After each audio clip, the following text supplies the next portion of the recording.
औज़ुबिल्लाहिमिनश्शैतानिर्रजीम बिस्मिल्लाहिर्रहमानिर्रहीम अल्लाहुम्मा अफ़्तह अलैना हिकमतक वंशुर अलैना रहमतक या ज़ल जलाली वल इकराम। अस्सलाम वालेकुम स्टूडेंट्स, आज का हमारा टॉपिक है आयोनाइजेशन पोटेंशियल और आयोनाइजेशन एनर्जी।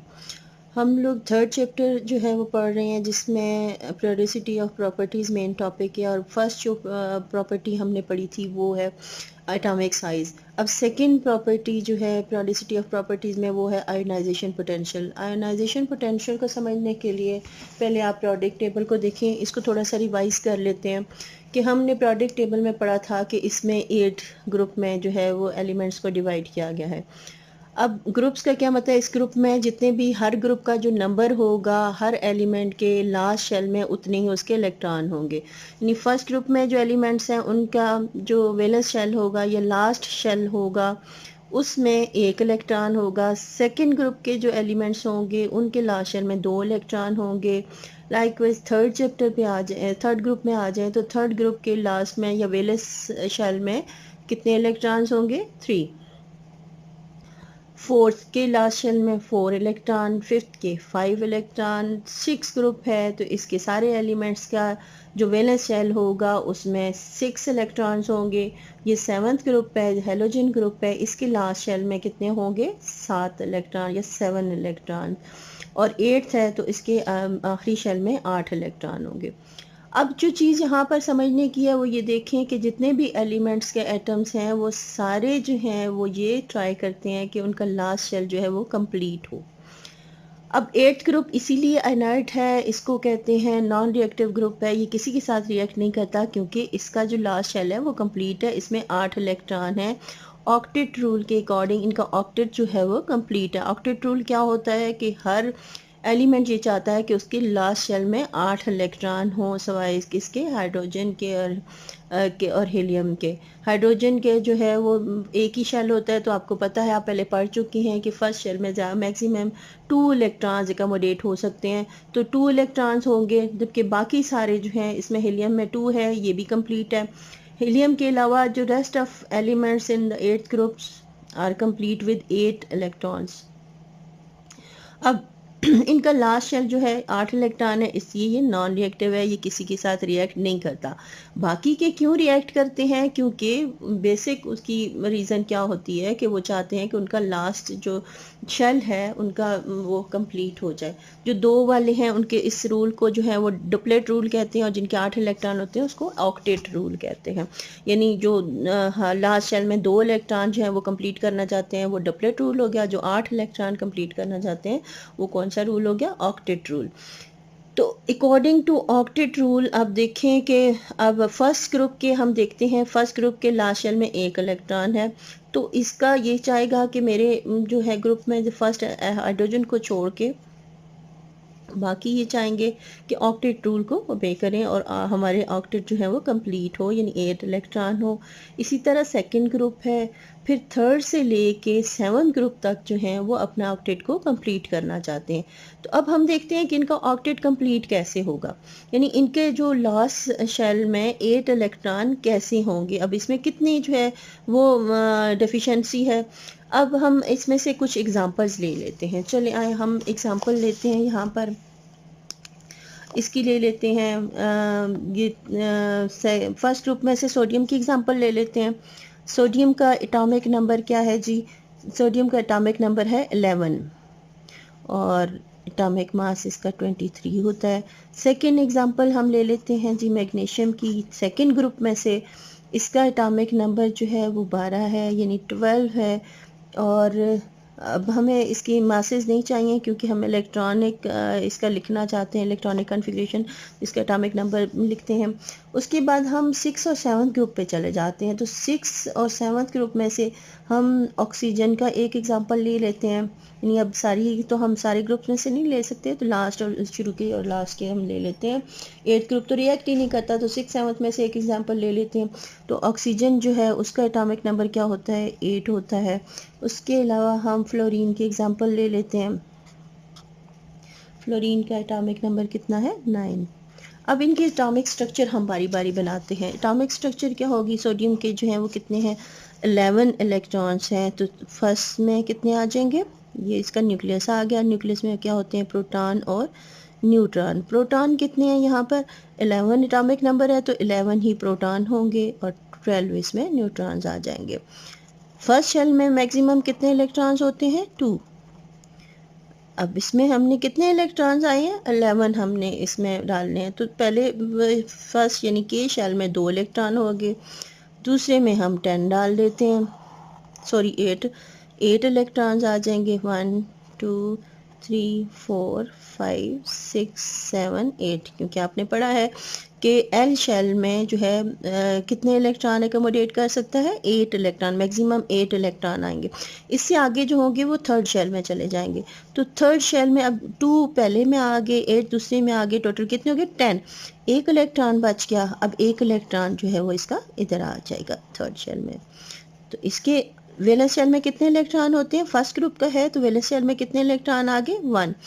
इसी तरह हम मैग्नीशियम को देखते हैं। मैग्नीशियम का ये आ गया न्यूक्लियस, न्यूक्लियस में प्रोटॉन होंगे 12 12 और न्यूट्रॉन जो हैं वो कितने हैं? इसके न्यूट्रॉन भी जो है वो 12 ही होते हैं मैग्नीशियम के। अच्छा जी, अब आगे फर्स्ट शेल कितने इलेक्ट्रॉन्स? 2 इलेक्ट्रॉन। सेकेंड शेल में कितने इलेक्ट्रॉन्स? 8 इलेक्ट्रॉन्स।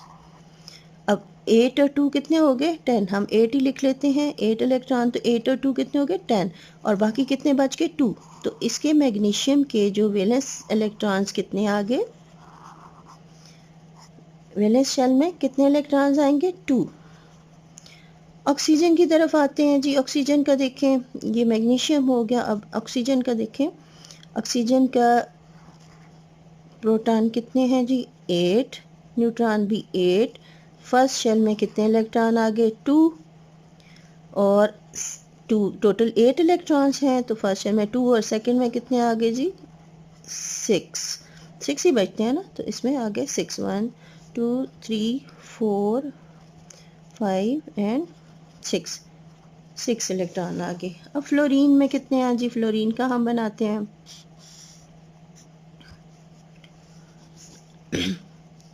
फ्लोरीन का फर्स्ट में जो है आगे ये फ्लोरीन है। प्रोटॉन कितने हैं इसमें? 9 और न्यूट्रॉन भी 9।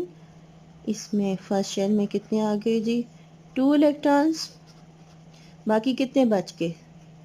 7। तो इसके सेकंड शेल में कितने इलेक्ट्रॉन आ गए?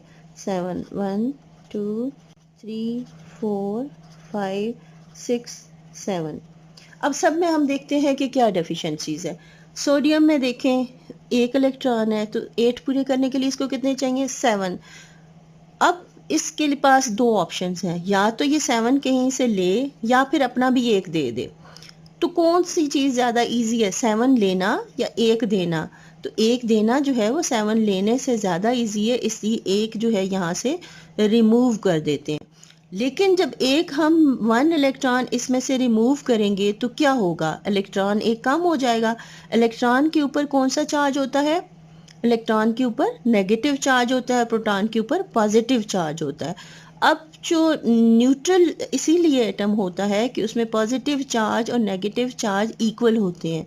लेकिन जब उसको डिस्टर्ब कर दिया जाता है, यानी उनके नंबर जो है किसी इलेक्ट्रॉन का डिस्टर्ब हो जाता है, तो क्या होता है? अब एक इलेक्ट्रॉन अगर यहाँ से रिमूव हो जाता है, एक इलेक्ट्रॉन को हम रिमूव कर देते हैं तो पीछे कितने 10 इलेक्ट्रॉन्स बच जाएंगे।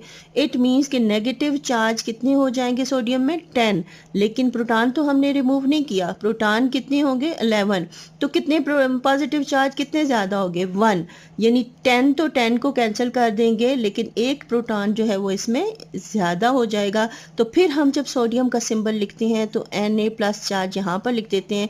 इसका मतलब है कि एक इलेक्ट्रॉन इसमें कम है, या दूसरे लफ्ज़ों में in other words we can say that the number of proton is greater than number of electron by 1, कि इसमें एक पॉजिटिव चार्ज ज़्यादा है, एक प्रोटॉन ज़्यादा है इलेक्ट्रॉन से। और इस सूरत में सोडियम को हम क्या कहेंगे? आयन है। ये क्या बन जाता है? आयन। अब ये पॉजिटिव आयन है। क्या है? पॉजिटिव आयन है, या इसको कैटायन कहते हैं। अब जब पॉजिटिव आयन बनता है तो इसमें कितना 1+ है, इसका मतलब है एक इलेक्ट्रॉन हमने रिमूव किया हुआ है। और चूंकि अब नेगेटिव चार्जेस जो हैं वो कम हो गए हैं, पॉजिटिव चार्ज एक ज़्यादा है, तो वो पॉजिटिव चार्ज हम इसके ऊपर लिख लेते हैं। तो ये आयन या कैटायन, जो पॉजिटिव आयन होता है उसको कैटायन कहते हैं। तो ये कैटायन बन गया। अब मैग्नीशियम का देखते हैं हम। मैग्नीशियम का भी लास्ट शेल में 2 इलेक्ट्रॉन्स हैं, इसको 6 चाहिए अपने 8 कंप्लीट करने के लिए। तो 6 लेना जो है वो कंपैरेटिवली मुश्किल काम है, और इससे इजी क्या कि ये 2 अपने रिमूव कर दे तो पिछले शेल जो इसका अंदर वाला शेल होगा कंप्लीट होगा विद 8 इलेक्ट्रॉन्स। तो ये 2 जब इससे रिमूव होते हैं तो हम इसके ऊपर कितने 2 इलेक्ट्रॉन कम हो जाते हैं। जब 2 इलेक्ट्रॉन इसमें से कम हो गए तो इसका मतलब है इसमें 2 प्रोटॉन ज़्यादा हो गए। 2 प्रोटॉन ज़्यादा हैं यानी 2 पॉजिटिव चार्ज ज़्यादा हैं, इसलिए इसके ऊपर 2 पॉजिटिव चार्ज लिख लेते हैं। तो ये मैग्नीशियम का आयन बन जाता है। और ये भी कौन सा आयन है? ये भी कैटायन है, कैटायन बन जाता है। ये भी क्या बन जाता है? कैटायन। और इस प्रोसेस को आयोनाइजेशन कहते हैं। इस प्रोसेस को क्या कहते हैं? आयोनाइजेशन। अब यहाँ पर ऑक्सीजन की तरफ आते हैं। ऑक्सीजन के फर्स्ट शेल में 2 इलेक्ट्रॉन्स हैं और सेकंड शेल में 6 हैं। अब इसको कंप्लीट करने के लिए कितने चाहिए? 2 और आएंगे। तो ज़ाहिर 6 इसके पास मैक्सिमम इसके पास है, तो ये क्या करेगा? 2 कहीं से लेके अपने ये 6 जो है वो अपना लास्ट 6 में डालेगा और इसका वैलेंस शेल जो है वो कंप्लीट हो जाएगा। तो जब ये 2 इलेक्ट्रॉन कहीं से लेगा, इसके पास इलेक्ट्रॉन जो है, इलेक्ट्रॉन जब इसके पास आएंगे 2 इलेक्ट्रॉन आएंगे। अभी इसके पास कितने हैं? 8 इलेक्ट्रॉन्स हैं। जब 2 इलेक्ट्रॉन इसमें आ जाएंगे तो इसके पास कितने? 2 इलेक्ट्रॉन ज़्यादा हो जाएंगे। प्रोटॉन इसमें 8 ही रहेंगे, लेकिन इसमें इलेक्ट्रॉन कितने हो जाएंगे? 10 टोटल हो जाएंगे। 2 फर्स्ट शेल में और सेकंड शेल में 8 कंप्लीट हो जाएगा, तो टोटल कितने हो जाएंगे? 10। इसका मतलब है प्रोटॉन से कितने इलेक्ट्रॉन ज़्यादा है? 2 बाहर से आए हैं, इनके ऊपर नेगेटिव चार्ज होता है। तो ऑक्सीजन के ऊपर जब हम ये इलेक्ट्रॉन इसमें शामिल हो जाएंगे तो ऑक्सीजन के ऊपर नेगेटिव 2 चार्ज आ जाएगा। यानी हमने इलेक्ट्रॉन है, इलेक्ट्रॉन के ऊपर नेगेटिव चार्ज होता है, तो वो जो 2 ज़्यादा है वो हम यहाँ लिख लेते हैं, ये -2 इसके ऊपर चार्ज है। तो ये जो आयन बनता है इसको एन आयन कहते हैं, एन आयन। ये भी आयनाइजेशन की एग्जांपल है। ये क्या बन गया? नेगेटिव चार्ज बन गया। इसको क्या कहते हैं? An ion. क्या कहते हैं? एनाइन। फ्लोरीन की तरफ आते हैं जी। ये इसके 7th ग्रुप का है, तो 7th ग्रुप के लास्ट में 7 इलेक्ट्रॉन होते हैं। इसको सिर्फ 1 इलेक्ट्रॉन चाहिए अपना ऑक्टेट कंप्लीट करने के लिए, तो ये 1 इलेक्ट्रॉन अपना कहीं से ले लेगा, ये अपना पूरा कर लेगा। तो इसका मतलब है पहले इसमें 9 टोटल थे, तो 9 की बजाय अब इसमें कितने हो जाएंगे? 10 हो जाएंगे। यानी प्रोटॉन से इलेक्ट्रॉन एक ज़्यादा हो जाएगा, पॉजिटिव चार्ज से एक जाए, तो F के ऊपर -1 चार्ज आ जाएगा। तो ये माइनस चार्ज ये भी क्या बन गया? अब एनायन बन गया।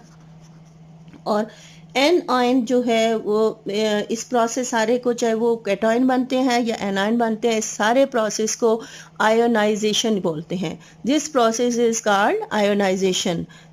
The ionization is the process in which the electrons are gained or loosed. अगर किसी से इलेक्ट्रॉन रिमूव किया गया, रिमूवल ऑफ इलेक्ट्रॉन और addition of electron is called ionization. अब इस आयोनाइजेशन प्रोसेस में डिफरेंस क्या होता है? कैटायन बनने में और एनायन बनने में डिफरेंस क्या होता है? जब हम किसी चीज़ से इससे इलेक्ट्रॉन रिमूव करते हैं, जब इलेक्ट्रॉन रिमूव किया जाता है तो वो एक डिफ़िकल्ट प्रोसेस है कि किसी से चीज़ छीनना वो मुश्किल काम है ना, फोर्स लगानी पड़ती है। अगर हम किसी भी एटम से इलेक्ट्रॉन लेते हैं या रिमूवल ऑफ इलेक्ट्रॉन होता है तो उसके लिए एनर्जी चाहिए होती है। तो हम जब ये सोडियम का आयन बनता है, अब हमने देखा ये जब सोडियम का आयन बनता है तो ये देखें सोडियम को ये इस पहले तो गैशियस फॉर्म में लेके, जो भी एटम है जब उसकी आयनाइजेशन होती है तो उसका गैशियस फॉर्म में होना मस्ट होता है। गैशियस फॉर्म में जब इसको एनर्जी प्रोवाइड की जाती है तब इसमें से इलेक्ट्रॉन रिमूव होता है। एनर्जी प्रोवाइड करेंगे तो ये प्लस आयन में चेंज हो जाएगा, +1 इलेक्ट्रॉन इसमें से रिमूव हो गया। तो ये आयनाइजेशन का प्रोसेस है, उसको ऐसे लिखते हैं। इसी तरह मैग्नीशियम का है, मैग्नीशियम को भी ये पहले, लेकिन इसके 2 इलेक्ट्रॉन रिमूव करने होते हैं। तो 2 इलेक्ट्रॉन जब हम रिमूव करेंगे तो पहले हमने 1 इलेक्ट्रॉन रिमूव करने के लिए एनर्जी दी, तो मैग्नीशियम में से 1 इलेक्ट्रॉन निकला। और इसके लिए जब हम एनर्जी जो है वो ये वाली एनर्जी जो होती है इसको हम जाउल या किलो जाउल में इसकी यूनिट लिखते हैं। तो ये जो इसकी आयनाइजेशन एनर्जी होगी जो हमने दी है, आयनाइजेशन पोटेंशियल या आयनाइजेशन एनर्जी है, इसकी वैल्यू हम देख लेते हैं कि इसकी वैल्यू कितनी है। वहाँ से वैल्यू देख लिखते हैं, लेकिन वैल्यू के साथ हम ये पॉजिटिव चार्ज लगता है। अगर पॉजिटिव आयन बन रहा है तो वह फिर क्या लिखता है, पॉजिटिव चार्ज लगता है। यहाँ पर भी आयनाइजेशन पोटेंशियल की वैल्यू पॉजिटिव होगी और ये किलो जाउल में पर मोल में लिखते हैं, किलो जाउल पर मोल। तो ये भी पॉजिटिव वैल्यू होती है और किस में लिखते हैं, किलो जाउल पर मोल में। अब हमने इसमें से 2 इलेक्ट्रॉन, क्योंकि इसमें दूसरा इलेक्ट्रॉन रिमूव करने के लिए फिर मैग्नीशियम पॉजिटिव चार्ज को लेंगे गैसियस फॉर्म में, इसको एनर्जी प्रोवाइड करेंगे। एनर्जी प्रोवाइड की तो इसमें मैग्नीशियम का ये +2 या 2 पॉजिटिव डालते हैं, या +2 प्लस 1 इलेक्ट्रॉन हमने दूसरा भी रिमूव कर दिया। अब जो पहला इलेक्ट्रॉन रिमूव किया उसमें जो एनर्जी, उसको फर्स्ट आयोनाइजेशन पोटेंशियल कहते हैं। जब सेकंड इलेक्ट्रॉन रिमूव किया तो तब हमने जो एनर्जी दी उसको सेकंड आयोनाइजेशन पोटेंशियल कहते हैं। ये सेकंड आयोनाइजेशन पोटेंशियल है मैग्नीशियम की, और ये मैग्नीशियम की फर्स्ट आयोनाइजेशन पोटेंशियल है। अब सेकेंड आयोनाइजेशन पोटेंशियल हमेशा फर्स्ट से बहुत ज़्यादा होती है, तकरीबन डबल हो जाती है। वो क्यों होती है, जब एक इलेक्ट्रॉन हमने रिमूव किया तो उसकी वो आयन बन गया, अब उसकी जो है प्रोटॉन की तादाद, इसमें नंबर ऑफ प्रोटॉन जो है वो ज़्यादा है। इसका मतलब है कि न्यूक्लियस की अट्रैक्शन उस पर ज़्यादा होगी, आउटर मोस्ट शेल पे न्यूक्लियस की अट्रैक्शन जो है वो ज़्यादा होगी। तो जितनी अट्रैक्शन ज़्यादा होगी उतना ही उसको दूर करने के लिए हमें ज़्यादा एनर्जी चाहिए होगी, इसलिए second ionization potential is always greater than the first ionization potential. अब ये तो हो गया कैटायन बनने का, कि कैटायन बनने के लिए हमें एनर्जी देनी पड़ती है। जो एनर्जी हमें कैटायन बनाने के लिए देनी पड़ती है या रिमूवल ऑफ इलेक्ट्रॉन के लिए देनी पड़ती है, उस एनर्जी को कहते हैं आयोनाइजेशन पोटेंशियल। क्या कहते हैं, आयोनाइजेशन पोटेंशियल। जब हम जो एडिशन ऑफ इलेक्ट्रॉन होता है, तो जब इलेक्ट्रॉन किसी में ऐड किया जाता है या एन आयन बनाए जाते हैं, तो उस वक्त जो एनर्जी दी जाती है, उस वक्त एनर्जी दी नहीं जाती बल्कि एनर्जी की एवोल्यूशन होती है, यानी एनर्जी इवॉल्व होती है। एनर्जी जब उससे निकलती है तो जो एनर्जी निकलती है फिर उस वक्त हम उसको इलेक्ट्रॉन एफिनिटी कहते हैं। क्या कहते हैं, इलेक्ट्रॉन एफिनिटी। तो इलेक्ट्रॉन अफिनिटी को हम जो है वो नेक्स्ट वीडियो में डिस्कस करेंगे। इस वीडियो में हमने आयोनाइजेशन पोटेंशियल को डिस्कस करना है, तो हमने इसीलिए यहाँ पर किया कि energy which is required to remove an electron from the outermost shell of a gaseous atom is called ionization energy। अब हम बुक से देखते हैं कि बुक में आपको आयोनाइजेशन एनर्जी के बारे में क्या दिया हुआ है और उसका ट्रेंड देखते हैं कि पीरियोडिक टेबल में जो है वो उसका ट्रेंड क्या है। पेज नंबर 76 पे ये टॉपिक है, पीरियोडिसिटी ऑफ प्रॉपर्टीज में आप जाइए। आयोनाइजेशन एनर्जी दी हुई है, when an electron is completely removed from the valence shell of an atom we say that the atom has been ionized, कि एटम आयोनाइज्ड हो जाता है यानी आयन में चेंज हो जाता है। This process is known as ionization. इस प्रोसेस को आयोनाइजेशन कहते हैं, जैसा कि मैंने आपके एक्सप्लेन किया। which needs energy. The process of ionization can be represented by the following general equation where A is an gaseous atom। कोई भी एटम है, A जो है वो दिया हुआ है, एटम है, उसको जब गैशियस फॉर्म में एनर्जी प्रोवाइड की जाती है तो वो कैटायन में चेंज हो जाता है, प्लस इलेक्ट्रॉन जो उसमें से निकाल दिया जाता है। ए कोई सा भी एटम है, जनरल दिया हुआ है, कोई सिंबल नहीं है किसी का, ए जनरल एटम दिया हुआ है, गैशियस फॉर्म में एनर्जी है तो ए का आयन बन गया और उसमें से इलेक्ट्रॉन रिमूव हो गया। अच्छा, यहाँ पर अगर कोई भी एटम अगर गैशियस फॉर्म में नहीं है तो पहले उसको एनर्जी प्रोवाइड करके गैशियस फॉर्म में लाया जाता है, तो वो एनर्जी आयोनाइजेशन पोटेंशियल नहीं होगी, बल्कि वो एनर्जी आयोनाइजेशन पोटेंशियल होगी जो जब गैशियस फॉर्म में एटम आ जाएगा उसके बाद उसको जो प्रोवाइड की जाएगी और उसमें से इलेक्ट्रॉन रिमूव किया जाएगा, तो वो एनर्जी आयोनाइजेशन पोटेंशियल कहलाती है। The minimum energy required to remove the valence electron from the outermost shell of the gaseous atom to form the positive ion is called ionization potential or ionization energy. Ionization energy of an element is measured experimentally in joules or kilojoules per mole. For example, the first ionization energy of the sodium and magnesium is represented by the equation, जो आपको मैंने अभी समझाया कि sodium की ये ionisation energy होती है और इसकी वैल्यू ये आपको दी हुई है, कितनी है, 496 किलो जूल पर मोल। इसी तरह मैग्नीशियम की जो फर्स्ट आयनाइजेशन एनर्जी है वो है 738 किलो जूल पर मोल और इसके साथ पॉजिटिव साइन होता है। जबकि जब एनाइन बनता है तो फिर एनर्जी इवॉल्व होती है और उसके साथ नेगेटिव साइन लगता है, लेकिन ये आयनाइजेशन एनर्जी जो है हमेशा पॉजिटिव वैल्यू इसकी होती है, क्योंकि ये रिमूवल ऑफ इलेक्ट्रॉन के लिए जो एनर्जी दी जाती है तो उसको पॉजिटिव साइन लगाया जाता है। जब एनाइन बनता है आयनाइजेशन की तो उसकी एनर्जी जो है वो दी नहीं जाती बल्कि एनर्जी इवॉल्व होती है और उसके साथ नेगेटिव साइन होता है। The above two values of the sodium and magnesium are called the first ionization potential for sodium and magnesium respectively. The energy required to remove the second electron after the removal of first electron is called second ionization potential.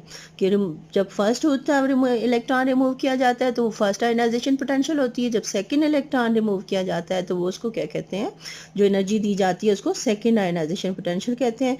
Magnesium second ionization energy is represented by, अब ion की form में है यानी एक electron पहले से remove हो चुका है, अब सेकेंड इलेक्ट्रॉन रिमूव करना है तो उसके लिए जो एनर्जी दी जाएगी वो होगी 1450 किलो जूल पर मोल। अब देखें फर्स्ट जो है वो 738 है और सेकेंड है 1450 यानी उससे डबल, यानी second ionization potential is always greater than the first ionization potential.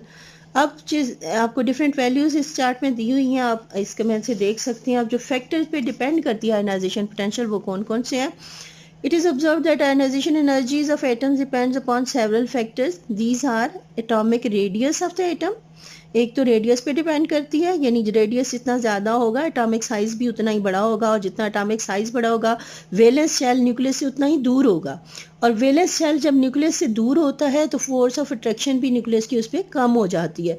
अगर फोर्स ऑफ अट्रैक्शन कम होगी तो ज़ाहिर एनर्जी कम लगानी पड़ेगी इलेक्ट्रॉन को रिमूव करने के लिए, तो आयनाइजेशन एनर्जी उतनी ही कम होगी जितना रेडियस ज़्यादा होगा यानी साइज एटम का बड़ा होगा। इन्वर्सली प्रोपोर्शनल है कि जितना साइज एटम का बड़ा होगा आयनाइजेशन एनर्जी उतनी ही कम होगी। Nuclear charge of the atom, nucleus के ऊपर जितना चार्ज होगा आयोनाइजेशन एनर्जी उतनी ही ज़्यादा होगी।